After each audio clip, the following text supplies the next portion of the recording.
لا إله إلا أنت وأشهد أن محمدا عبده ورسوله. اللهم صل على سيدنا محمد وعلى سيدنا محمد. سبحانك لا علم لنا ما علمتنا إنك أنت العليم الحكيم. قال رب اشرح لي صدري ويسر لي أمري واحلل عقدة من لساني يفقهوا قولي. أما بعد. InsyaAllah kita sambung pembicaraan kita dalam 40 hadis peristiwa akhir zaman. Dan bulan lepas kita mukadimah dan hadis yang pertama, insyaAllah tersambung untuk bulan ini ialah hadis kedua ke surat 13, hadis kedua. Isu pembicaraan kita malam ini ialah kenapa dunia Islam menjadi sasaran pemusnahan. Kenapa dunia Islam menjadi sasaran pemusnahan. الأم المؤمنين زينب بنت جحش رضي الله تعالى عنها قالت: إن النبي صلى الله عليه وسلم دخل عليها فزعا يقول: لا إله إلا الله، ويل للعرب من شر قد اقترب، فتح اليوم من ردم يأجوج ومأجوج مثل هذه، وحلق بأصبعين الإبهام والتي تليها. فقلت: يا رسول الله، أنهلك وفينا الصالحون؟ قال: نعم، إذا كثر الخبث. متفق عليه. Artinya daripada Ummul Mukminin Zainab bin Jahsh, isteri Rasulullah SAW, dia berkata pada suatu hari Rasulullah SAW masuk ke dalam rumahnya dengan keadaan cemas sambil bersabda: La ilaha illallah, celaka, yakni binasa bagi bangsa Arab dari kejahatan, yakni malapetaka yang sudah hampir menimpa mereka. Pada hari ini telah terbuka dari dinding Ya'juj dan Ma'juj seperti ini. Baginda tunjuk dan baginda tunjukkan ujung ibu jari dan ujung jari yang sebelahnya, yakni jari tunjuk, yang dengan itu mengisyaratkan seperti bulatan. Saya, yakni Zainab bin Jahsh, lalu bertanya: Ya Rasulullah, apakah kami akan binasa? Sedangkan di kalangan kami masih ada orang-orang yang saleh. Lalu Nabi SAW bersabda: Ya, jikalau kejahatan sudah terlalu banyak. Hadis riwayat Bukhari dan Muslim. Jadi jelas kita hari ini menerangkan bahawa apabila suatu tempat ataupun suatu negeri atau suatu kampung, suatu taman sudah terlampau banyak kejahatan berlaku, kemungkaran berlaku, kefasikan berlaku, maka kebinasaan akan menimpa semua orang yang berada di tempat itu. Tidak hanya kepada orang jahat itu sahaja, tetapi orang-orang yang soleh juga akan dibinasakan. Walaupun masing-masing pada hari kiamat akan diperhitungkan mengikut amalan telah dilakukan di masa hidup di dunia. Oleh itu, segala bentuk, segala macam kemungkaran, kejahatan dan kefasikan hendaklah segera dibasmikan, dan segala kemaksiatan hendaklah segera dimusnahkan kemaksiatan, supaya tidak terjadi malapetaka, supaya tidak terjadi bencana yang bukan sahaja akan menipu orang-orang melakukan kejahatan, kemaksiatan atau kefasikan kejahatan itu, bahkan ia akan menipu semua penduduk yang tinggal, yang berada di tempat tersebut. Jadi jelas pada kita dalam hari ini, walaupun disebut secara khusus tentang bangsa Arab, bangsa Arab, tetapi dimaksudkan dalam seluruh bangsa, seluruh bangsa yang ada di dunia ini, termasuklah Melayu, Cina dan sebagainya. Tujuan disebutkan bangsa Arab secara khusus oleh baginda Rasulullah ialah kerana apa? Nabi kita sendiri daripada bangsa Arab, seperti disebut bangsa Arab, dan juga di mana yang menerima Islam pada masa permulaan Islam ialah di kalangan bangsa Arab. Yang sehingga penyebarannya adalah dari kalangan bangsa-bangsa Arab, dari sedikit dari bangsa-bangsa lain. Jadi oleh itulah begitu pula halnya dalam masalah berkaitan dengan maju mundurnya umat Islam adalah banyak bergantung kepada maju mundurnya bangsa Arab. Jadi selain daripada itu, bahasa rasmi Islam juga bukan bahasa Arab. Bahasa kita akan betul-betul dalam syurga nanti bahasa Arab. Kita tak tahu mungkin dunia takmir otomatik dia boleh buat betul-betul dalam syurga nanti.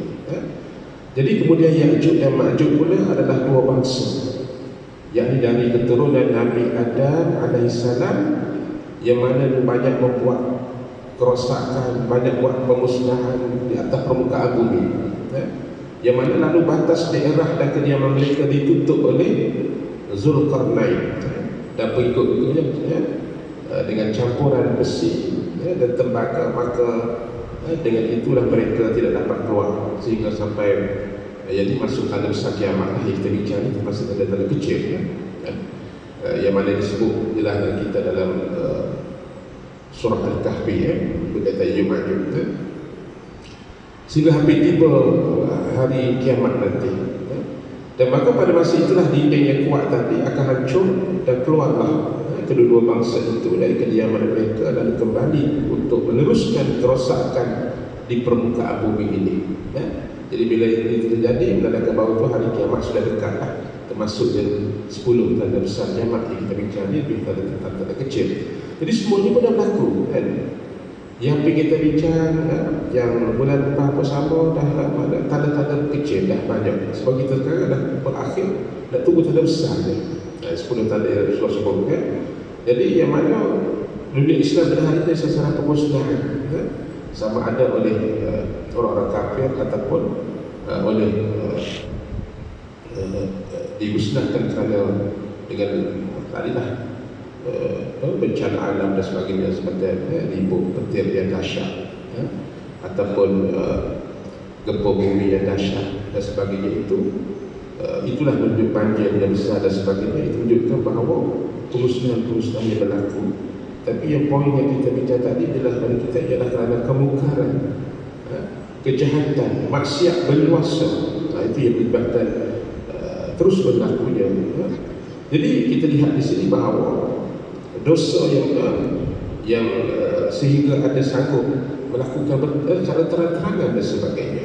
Sebab kita takut itu mendatangkan kemurkaan Allah SWT, menyebabkan itulah Allah akan turun bala bencana dan sebagainya.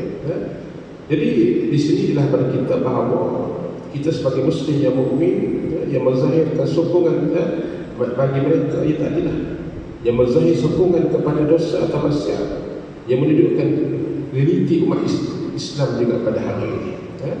Jadi pada kita lihat bahawa bila Muslim sudah tidak malu lagi, bila Muslim yang mukmin tak malu untuk mempamerkan melakukan dosa-dosa lebih banyak secara terbuka dan sebagainya, berarti inilah fitrah mereka sudah rosak, sudah rosak. Jadi sahabat Nabi sallallahu alaihi wasallam iaitu Nawas Sam'an radhiyallahu pernah bertanya kepada baginda Rasulullah sallallahu alaihi wasallam mengenai apakah maksudkan dosa itu. Baginda bersabda, dan dosa itu sesuatu yang diragui dalam hati, yang sesuatu yang diragui dalam hati kamu dan kau tidak suka diketahui orang lain. Hadis riwayat Muslim. Jadi kita lihat di sini orang yang berani menzahirkan kemaksiatan, menzahirkan kejahatan, menzahirkan kemungkaran, diselubungi pemikiran mengelirkan sehingga menyangka itu tidak salah untuk dilakukan, untuk dipamerkan kelakuan dosa-dosa atau maksiat tersebut. Itu kita takut akan menyebabkan kemurkaan Allah SWT. Walaupun kita umat Nabi Muhammad ini, Allah sangat kasih dan sayang pada kita. Allah tak balas cash di dunia, tapi kalau keterlampauan dosa itu dilakukan oleh manusia, maka bila kemurkaan Allah menyebabkan berlaku juga bencana-bencana seumpama berlaku pada umat-umat terdahulu, tapi tidak dahsyat pada umat terdahulu lah. Jadi kita lihat gejala yang berbangga dengan dosa. Pada hari ini gejala yang bangga dengan maksiat, dengan kejahatan yang mereka lakukan dan suka pindahkan maksiat, mendaksi pada sukakah.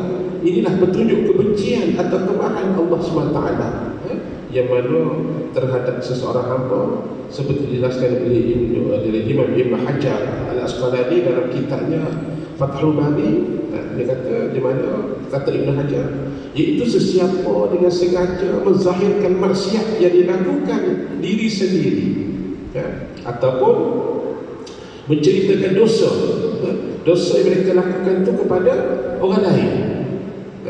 Jadi Allah Ta'ala sangat marah kepada mereka, sehingga yakni dengan sebab itu Allah SWT tidak menutup keaiban mereka, iaitu keaiban mereka didedahkan bahkan oleh mereka sendiri. Jadi kita takut itulah menyebabkan kemurkaan Allah Ta'ala. Jadi perbuatan mereka menunjukkan Allah Ta'ala mencabut rasa malu. Allah cabut rasa malu daripada diri mereka sehingga mereka rasa segan untuk mendedahkan keaiban diri sendiri, hingga tak rasa segan, tak rasa malu untuk mendedahkan keaiban diri sendiri. Malah perbuatan itu tidak mendapat pengampunannya, katanya. Pada kata Ibn Hajar, takut wa na'udzubillah min dzalik. Jadi baginda Rasulullah sallallahu alaihi wasallam bersabda, setiap umatku akan mendapat pengampunan kecuali muhajirin, yakni orang-orang yang mana terang-terangan berbuat dosa. Dan termasuklah mereka yang terang-terangan berbuat dosa adalah seorang yang melakukannya dosa itu pada malamnya, kemudian pada pagi dia menceritakannya pada orang lain, padahal Allah Taala telah menutupi perbuatan tersebut, tapi dia sendiri dedahkan, dia tidak malu. Jadi dia berkata, hai fulan, pada tadi aku melakukan begini dan begitu. Sebenarnya pada malam hari itu Allah Ta'ala melindungi aib perbuatannya itu, tapi pada pagi dia sendiri meningkat, membuka aib dia sendiri pada orang lain. Jadi itulah yang mana perbuatan dosa sendiri yang ditutupi oleh Allah SWT. Hadis riwayat Bukhari. Jadi di mana kita lihat berbangga dengan pelakuan dosa, berbangga dengan maksiat yang dilakukan, di mana yang menganggap perkara biasa dan masyarakat ini sifatkan sebagai petanda, itulah memang dah berlaku pada hari ini, kan? Terus akan berlaku. Jadi baginda Rasulullah SAW jelaskan di antara ciri umat akhir zaman ialah wujud golongan yang tidak malu untuk menzahirkan maksiat atau dosa atau perbuatan jahat yang mereka lakukan. Jadi baginda Rasulullah SAW bersabda, maksud akan terjadi pada umat akhir zaman, jadi 3 perkara itu, khasf, yakni gunung meletus, dan bumi merekah, mash, iaitu kutukan dan berubahnya wajah insan, dan qazf, iaitu belemparan batu. Sayyidina Aisyah bertanya, wahai Rasulullah, apakah kami semua akan hancur terkena bala bencana tersebut, sedangkan dalam kalangan kami terdapat orang-orang saleh? Jadi baginda jawab, iya, apabila zahirnya perbuatan keji bermaharajalela. Hadis riwayat Tirmizi. Jadi lafaz yang digunakan oleh baginda Rasulullah SAW ini yang mana menyebutkan petanda akhir zaman ialah maksiat secara terbuka, yang mana manusia tak segan untuk melakukan maksiat, melakukan dosa dan kejahatan, lalu Allah melimpahkan bencana buat mereka semua. Jadi malah bencana itu, musibah itu yang berlaku kini juga dan akan terus, kerana ia apa? Kerana kemurkaan Allah Ta'ala itu telah timbul sebab maksiat dosa yang bermaharaja ini di atas muka bumi pada hari ini. Jadi Allah sebut dalam surah Al-Ankabut ayat 40, yang bermaksud maka setiap mereka itu kami binasakan dengan sebab dosanya, yakni mereka sendiri itu ada antara mereka yang kami hantarkan angin ribut menghujaninya dengan batu, dan ada yang dibinasakan dengan letusan, jadi suara menggempakan bumi, dan ada yang kami timbuskan di bumi, dan ada pula kami tenggelamkan di laut. Dan ingatlah Allah tidak sekali-kali menganiaya mereka, tetapi mereka lah yang menganiaya diri sendiri. Surah Al-Ankabut ayat 40. Jadi kita lihat di sini bahawa begitulah yang berlaku pada hari ini. Kita lihat sebagai pengajaran, walaupun Allah kasih dan sayang kepada kita umat baginda Rasulullah SAW, tetapi kerana kemurkaan Allah itu, kerana keterlampauan dalam melakukan dosa, sama ada terhadap diri sendiri ataupun terhadap makhluk Allah yang lain, sama ada binatang, tumbuhan dan sebagainya, sehingga menyebabkan Allah menurunkan bala bencana. Tadilah dengan gempa bumi, dengan ditenggelamkan dengan banjir yang besar dan sebagainya. Jadi itu sebagai pengajaran kepada mereka yang masih diberi kesempatan untuk berada di atas muka bumi ini, yang masih tidak di mana yang tidak lagi dijemput oleh Allah ke sana. Jadi dengan sedemikian itulah menyebabkan di mana kita ayat surah Al-Furqan ayat 40 ini menyebut pada kita mengingatkan betapa kaum terdahulu dibinasakan oleh Allah Ta'ala di atas dosa mereka. Itu pun setelah diutuskan Nabi dan Rasul untuk mengajak mereka kembali kepada Allah.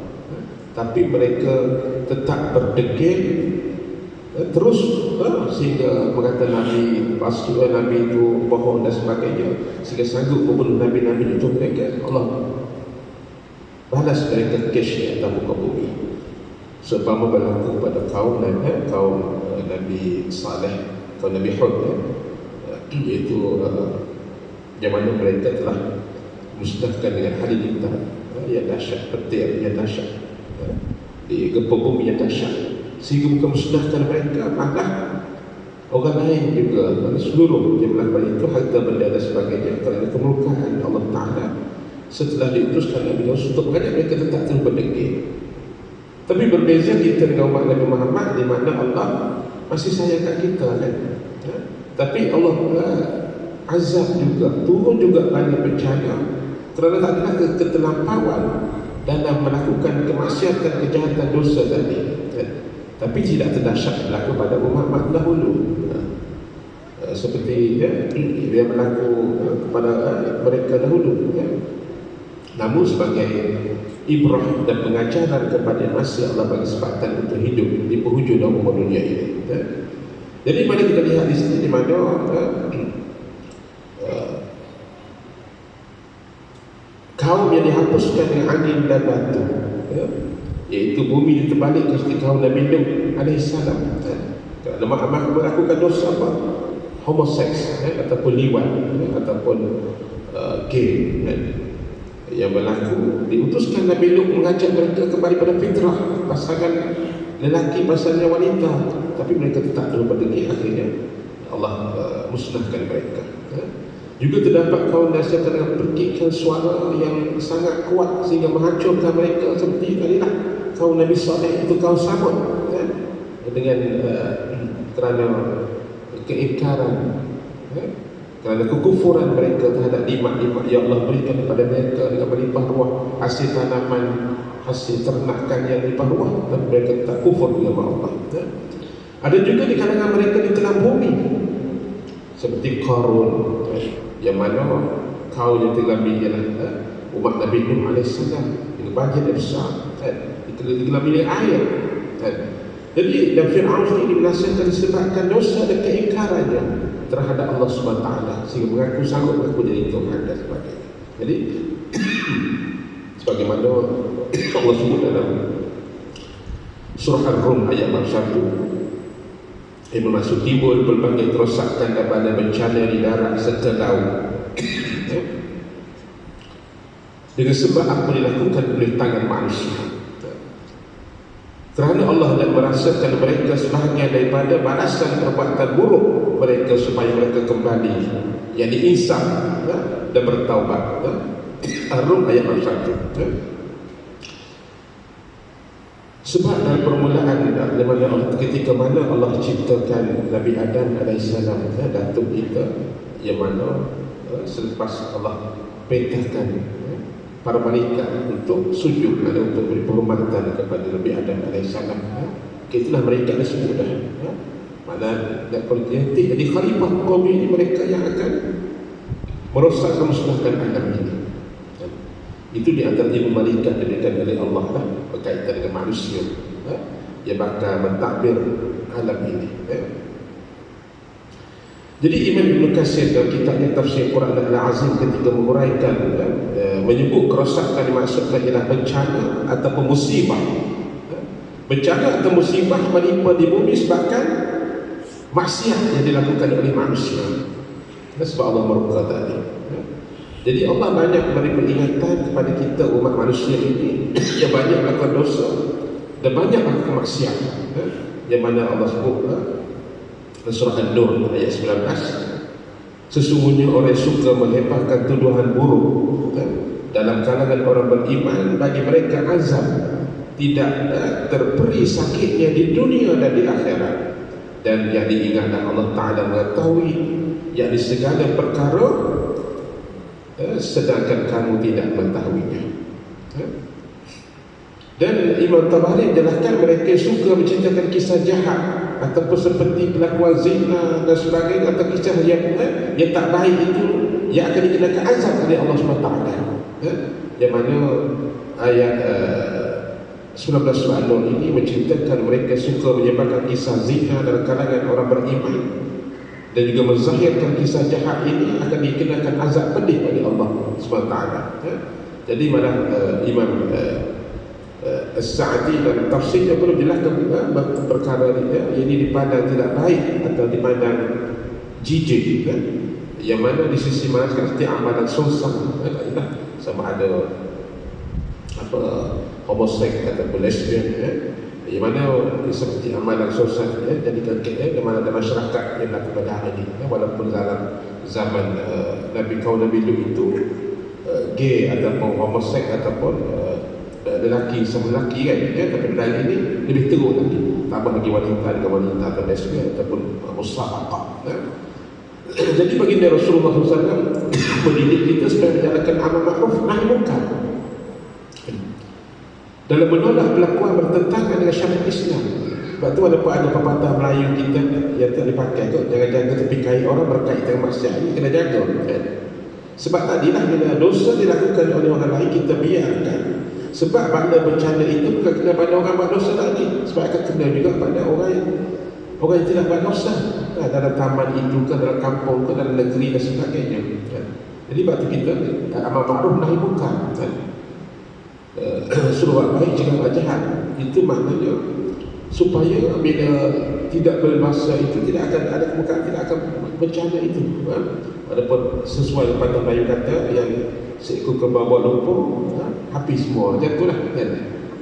Mana jaga tepi kain berkaitan dosa-dosa, kena jaga. Kita kena tegur, kita kena halang dan sebagainya ikut kemampuan kita bila dosa berlaku di depan mata kita dan sebagainya. Kita biarkan, sebab pada itu tak kena pada orang itu saja, pada kena semua penduduk tempat, taman, negeri, negara dan sebagainya. Jadi ya sekiranya merosakkan keselamatan Muslim yang lain, sekiranya tidak dicegah akan menyebabkan keseluruhan umat menerima musibah itu disebabkan dosa sebahagian kalangan yang lakukannya. Jadi jelas pada kita sebagaimana sahabat Nabi itu Ibnu Abbas menyatakan Allah Ta'ala merintahkan orang beriman supaya jangan biarkan kemungkaran berlaku di sekeliling mereka. Jika mereka biarkan kemungkaran itu, maka Allah akan mengirimkan azab, yakni ke atas mereka satu kerosakan yang akan menimpa mereka, sama ada menimpa mereka itu semua, tak kira yang melakukan dosa ataupun tidak. Jadi jelas bagi kita bagi Islam sentiasa mendidik umatnya supaya sentiasa nasihat menasihati, tegur menegur, seperti mana Allah sebut dalam surah Al-Asr, wal 'asr innal insana lafi khusr illa alladhina amanu wa 'amilus salihati wa tawassaw bil haqq wa tawassaw bis sabr. Tegur menegur dalam perkara-perkara benar, dan juga dalam pesan-pesan dalam kesabaran. Itulah yang mana yang akan kita tidak akan rugi. Jadi ini bermakna manusia sama ada berlaku maksiat atau tidak di persekitarnya, mana proses saling nasihati di antara satu sama lain, saling menasihati mana sedang berlaku, mana supaya tidak nasihat orang bersifat lalai dan sebagainya. Kita manusia memang lupa kan, mana perlu ingat memperingati. Jadi tanpa amalan nasihat menasihati, manusia terkadang tak sedar kan? Kadang-kadang lupa, tak sedar kesalahan dan sebagainya. Itu yang berlaku. Kita takut dia berlaku demikian, yang mana yang boleh menyebabkan kemusnahan kita di akhir zaman ini.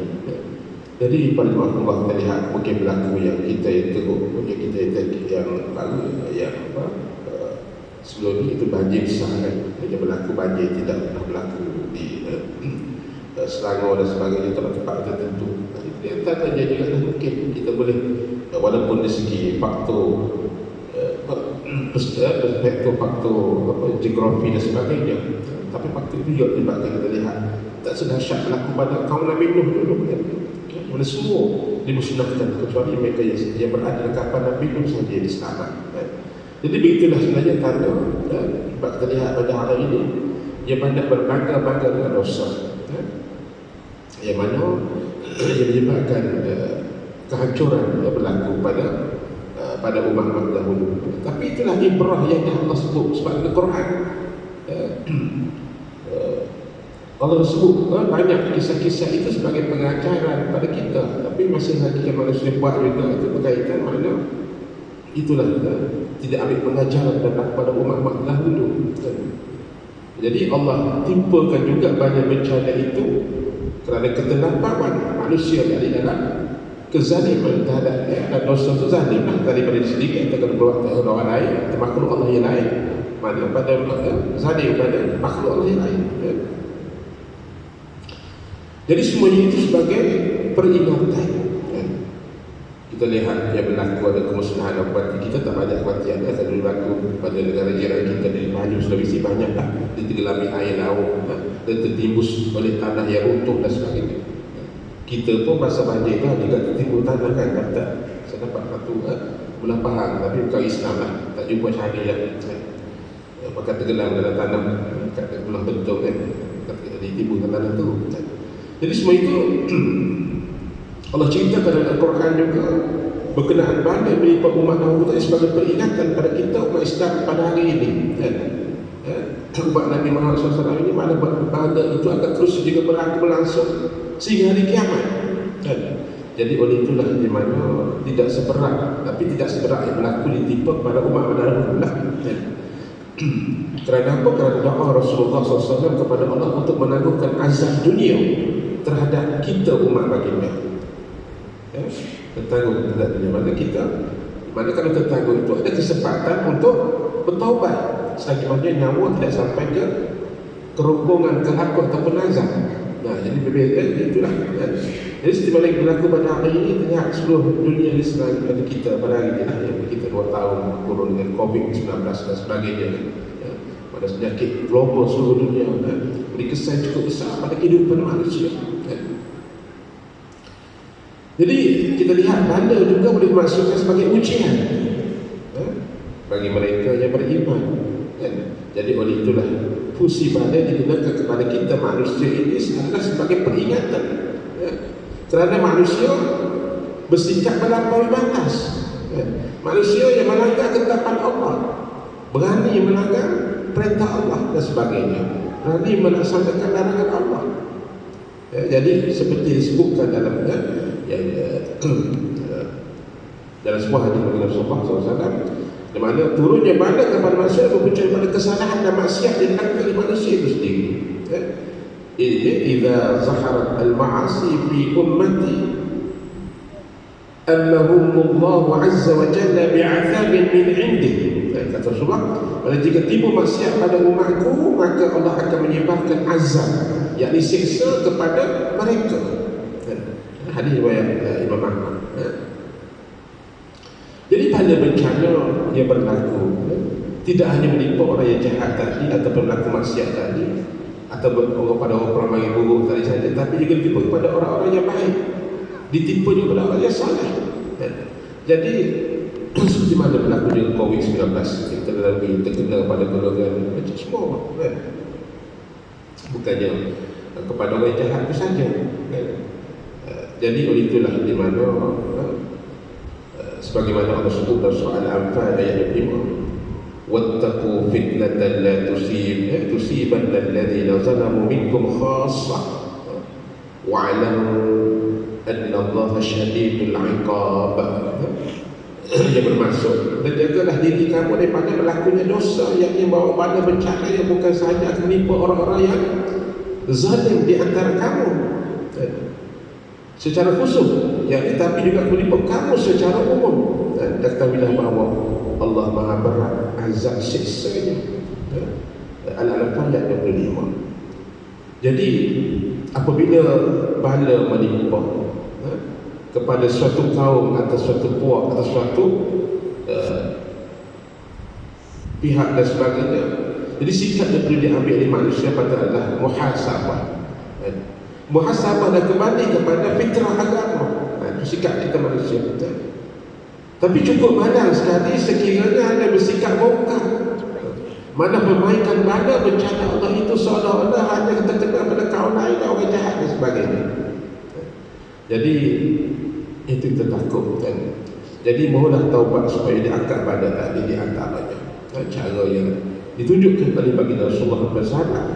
Pada berlaku pada zaman Khalifah Sayyidina Umar, Sayyidina Rashidin yang kedua. Bila ditimpa musim kemarau yang panjang, musim kemarau yang panjang mana juga dikenali sebagai Amul Muja'ah, tahun kelaparan. Yang mana lantas Sayyidina Umar melakukan salat istisqa, salat minta hujan. Dalam doanya beliau tidak mohon supaya diturunkan hujan, tapi dia mohon taubat kepada Allah. Mohon taubat kepada Allah Ta'ala akan kesalahan ataupun kesilapan atau dosa yang mungkin berlaku dalam masyarakat ketika itu. Jadi hal inilah di mana kerana Sayyidina Umar dia faham realiti yang berlaku, yang mana yang muncul itu muncul pada hasil sikap perbuatan manusia ketika itu. Jadi oleh itulah maka dengan memohon taubat agar Allah mengangkat bala yang menimpa. Jadi dalam kita menghadapi wabak kita sebelum COVID-19 begitu juga lah, di mana kerajaan Malaysia kita belum telah mengumumkan untuk mengadakan PKP dan sebagainya, yang juga bermula 18 10 20 dulu kan. Jadi itulah kata kita tadi, dan di setiap majlis surau yang masih digunakan untuk solat hajat dan sebagainya.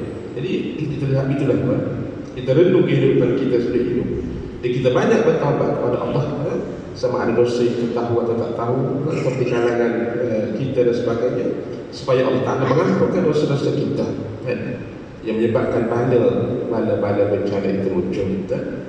Jadi hentikanlah sikap kita yang berkaitan menyalah pihak itu, pihak dan sebagainya itu. Memang ada sekitar kita, mungkin ada begitu kan. Cuba kita bagi pihak kepada kita, itu supaya untuk sama-sama kita memastikan keselamatan dan sebagainya.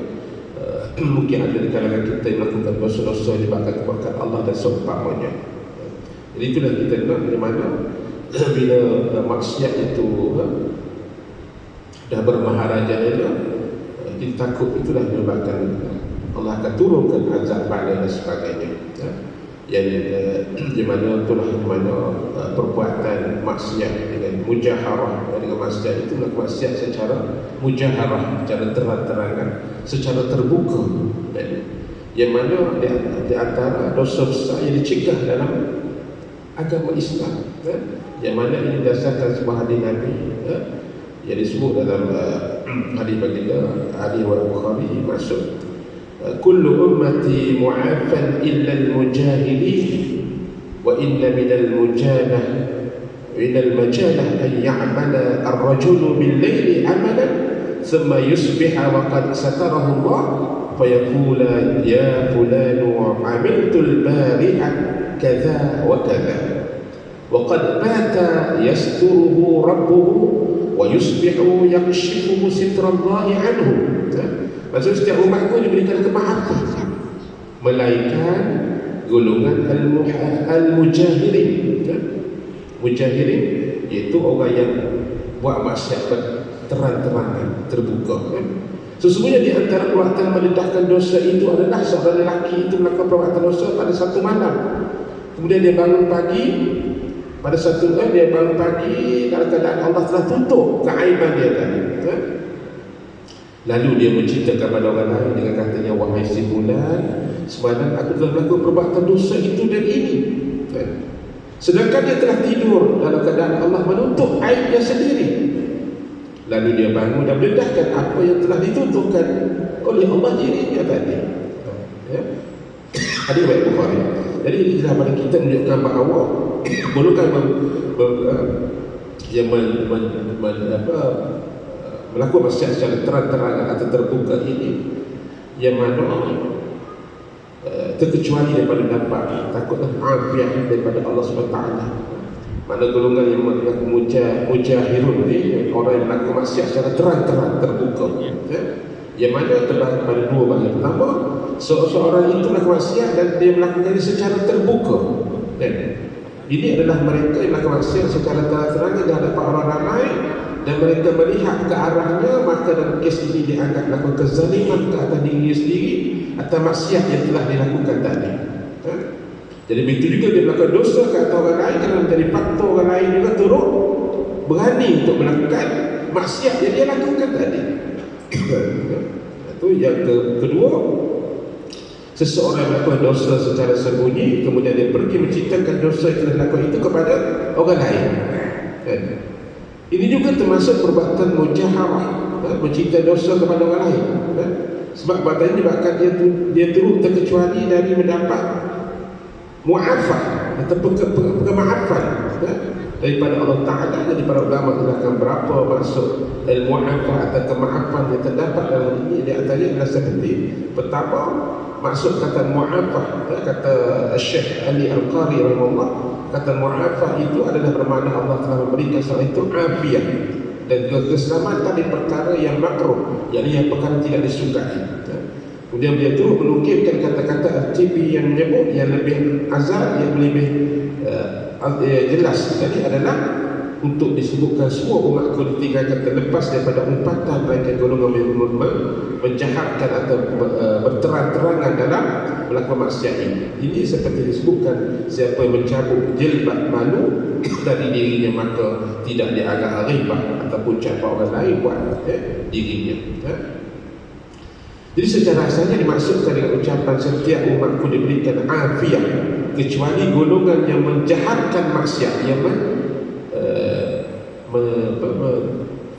terang-terangan maksiat tadi. Adalah seperti berikut. Pertama, seorang menjahatkan maksiat itu tidak akan terselamat dari ucapan manusia, lalu iaitu tidak dianggap ghaibah, sehingga orang ramai mengatakan dirinya ada sebagai fasik, yang mana kerana perbuatan yang menjahatkan menunjukkan secara terang-terangan maksiat daripada orang itu. Begitu juga golongan ini tidak mendapat sitrullah, iaitu tidak akan menjaga keaiban mereka atas faktor mereka sendiri menunjukkan kejahatan daripada orang lain. Jadi begitu juga mereka tidak terlepas daripada hukuman had ataupun hudud dan juga ta'zir, kerana mereka secara terang-terangan menzahirkan secara terang-terangan perbuatan maksiat tadi merupakan suatu perbuatan yang merendahkan hak Allah, ataupun juga merendahkan hak Rasulullah SAW. Jadi di mana itulah yang akan berlaku dan terus berlaku. Cuma hadis kita bicara ni, Rasulullah tunjuk kita supaya kita beringat-ingat termasuk golongan yang melakukan maksiatan ini sehingga mendatangkan kemurkaan Allah Ta'ala, sehingga menyebabkan bala bencana akan timbul. Jadi pada Allah sebagai kesimpulannya, bagi kita bincang hadis yang berkaitan dengan tanda-tanda kiamat ini ialah bahawa supaya kita jauhilah dosa-dosa besar dan kesan buruk yang terhasil ialah perbuatan mujaharah bil maksiat atau maksiat secara terbuka terang ini yang boleh mengundang murka Allah dan bala bencana akan datang dengan mudah. Jadi banyak terdapat perbuatan yang berdasarkan aurat dan sebagainya itu menceritakan dosa telah dilakukan. Kemudian itu termasuk yang menjahatkan maksiat.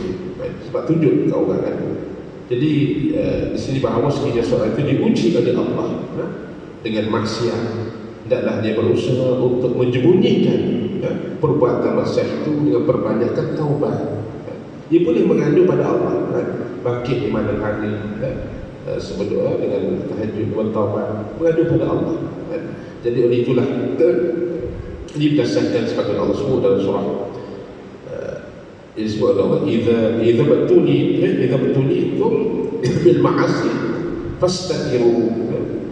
Jadi ini bukan ayat ini, kata-kata hukaman. Dia kata idza batulitum bil ma'asi fastaghfiru.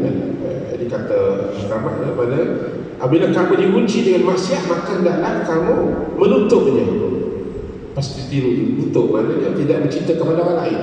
Cinta pada Allah, kepada Allah, bertaubat itu tak apa. Jadi begitulah yang mana kita supaya kita dapat meneruskan kehidupan kita. InsyaAllah.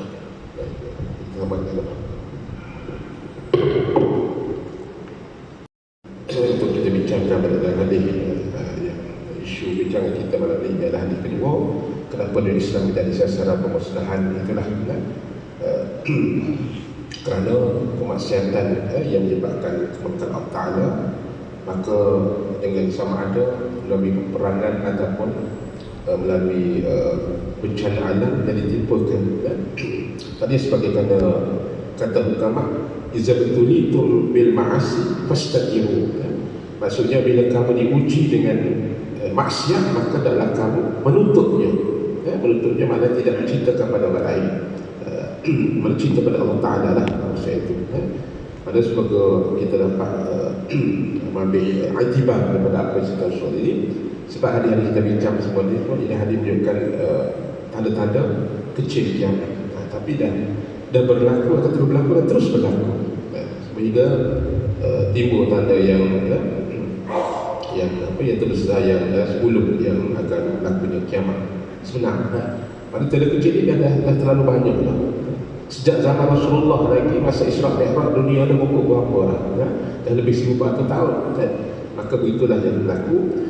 Dan supaya kita sentiasa ambil iktibar daripada apa cerita Rasulullah ini, dengan bakalah dia di bagian Rasulullah walaupun telah berapa lama berlaku sebelum ini, tapi sebagai peringatan pada kita lah.